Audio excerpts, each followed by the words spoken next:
Pihak kepolisian terus melakukan pengembangan penipuan arisan online Rizky Amalia Solihin alias Ame.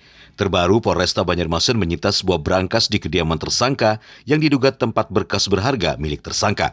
Selain itu, pihaknya juga akan menyelidiki usaha rumah makan milik Ame dan suami, termasuk perihal saham sumber dana. Ada brankas di kamar yang bersangkutan, sudah kita geledah semuanya dan kita amankan isi-isinya. Dan ada isinya dong, kafenya dari isinya ya. Kafenya sedang kita dalami, termasuk penelusuran aset itu. Beberapa owner kita panggil untuk mengecek mengenai kepemilikan saham yang bersangkutan, lalu sumber dana yang bersangkutan. Karena keterangannya berbeda sama yang bersangkutan. Ini sedang kita dalami. Ada yang sendiri, ada yang join sama orang gitu kan? Ya, ada yang sendiri, ada yang join sama orang. Komandan, brankas itu kosong atau ada berkas penting atau kayak apa?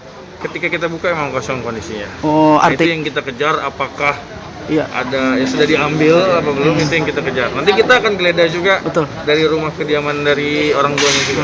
Lihat orang-orang yang ditampilkan di sosial medianya, termasuk kendaraan R2, R4, perhiasan dan lain-lain. Ini yang kita kejar.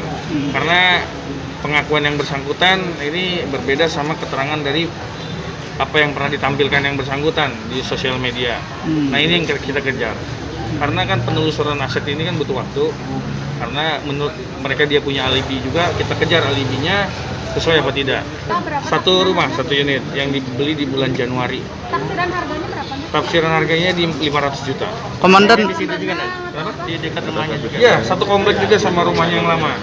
Kalau yang rumah lama memang kita cek pembeliannya semua memang di tahun 2016.